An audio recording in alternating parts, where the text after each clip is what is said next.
Hi there, and welcome to How to Read Movies.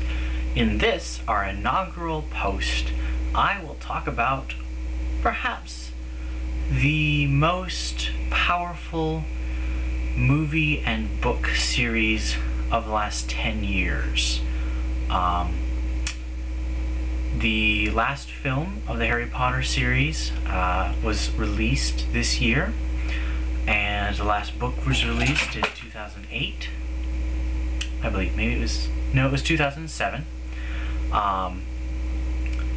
The total gross for the series is well over any other movie franchise, although I personally believe having 8 movies in your series probably means that even if each movie grosses over $1 billion worldwide, like the Lord of the Rings series did, if you only have 3 movies, you're not going to beat a series that has 8.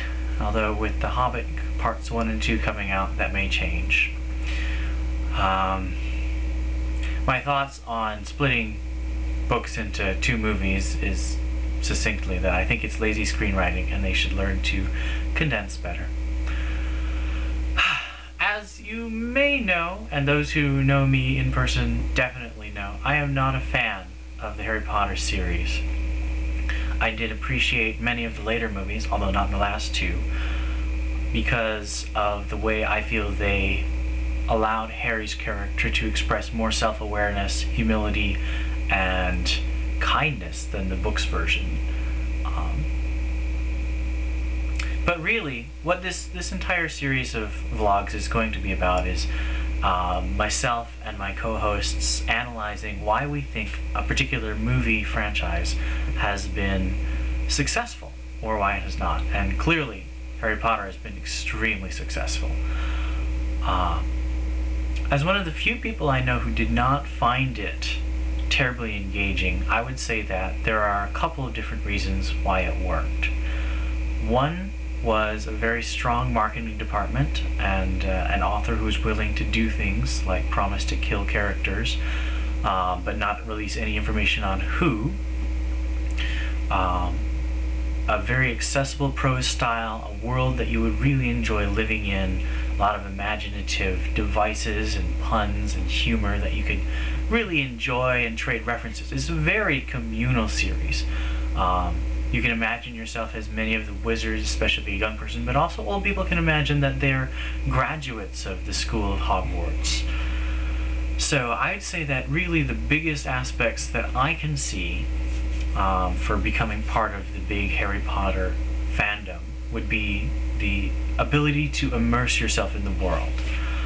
Now, this immersive element is not going to be true for some of the other franchises that we're going to look at. I think Hunger Games is a particularly glaring example of a world that you really wouldn't want to immerse yourself in, and yet it has garnered levels of popularity you haven't seen since Twilight and Harry Potter. I would say that the films have been extremely popular for the simple reason that, on the whole, they're little more than condensed versions of the books. As different directors tried different approaches, some of them became more artistic and engaging in their own right. I would argue that the 5th and 6th films do so. But on the whole, they do little more than offer moving pictures to go along with the books. Now, some of those moving pictures are quite good. The actors they've hired are all first-rate. Although Mike Newell in The Goblet of Fire did not know what to do with any of his good actors and instead settled for telling them all to scream when they got excited, and blew his CGI budget on really pointless dragons and fire effects. However, for the most part, the actors were really engaging. I mean, Alan Rickman as Snape, both Richard Harris and Michael Gambon as Dumbledore. All the young children actors did a competent, if not extraordinary job. I must say, I really enjoyed Ivana Lynch as Luna Lovegood, and oh dear, I do not remember the young man who played Neville Longbottom, but I thought he was really quite good. There were a couple things, I mean, bringing up Luna Lovegood and Neville Longbottom definitely brings to mind the fact that the screenwriter had them get together in a romantic sense when J.K. Rowling did something else and in her post-book interviews.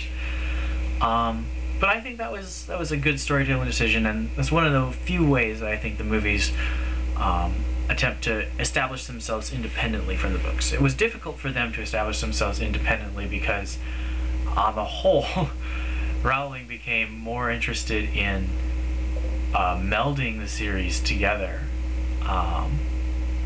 after the film started coming out, and her portrayals of particularly some characters like Snape were definitely influenced by the actors in the movies. What didn't work for me is that I find Harry an extremely unlikable character. I think he's a bully, and the only reason we don't notice this generally is because Draco is there to distract us by being the stereotypical bully, the rich kid who can get away with anything because his father has connections. However, Harry does some very cruel things to those who are lesser in status to him, and he doesn't often exhibit kindness towards his peers. He does exhibit kindness towards Hagrid, as my friends have pointed out, and I think that is worth noting, especially since he does it against both adult and peer disapproval. I think that in general, people tell me when I say I don't like Harry, well, he's supposed to be flawed. I agree heroes should be flawed and plausible, but I don't see why I should have to read about a normal, annoying teenage boy for well over 800 pages per book. I myself was an annoying teenage boy, and I don't feel like I need to read about that. I'd like to read about an extraordinary character like Hermione, who has no magical heritage but is incredibly determined, or Ron, who has a rich family life, or Luna Lovegood, who deals with her isolation and inability to understand normality by creating her own reality, or Neville, who really is the same character as Harry Potter, only he wasn't rich. His parents didn't die and leave him a lot of money, and Voldemort didn't think he was worth trying to kill. So any of these characters, I think, would make a stronger central character. They're all deeply flawed. Hermione is arrogant, Ron is lazy, Luna is possibly insane, and Neville has so many self-confidence issues that you can't even tell what his real thoughts and desires are. But I feel that the series would be stronger because to balance out those flaws, there's real nobility and heroism in all of them.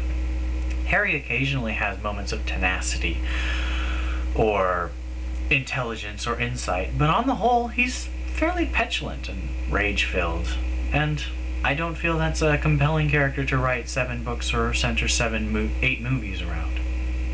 But obviously, millions and millions of people didn't. And therefore, here I am, analyzing in my own sad, bitter way the popularity of Harry Potter, when I'm not one of the people who thinks he should be.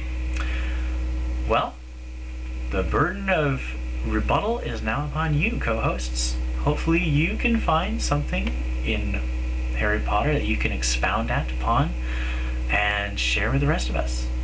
Bye.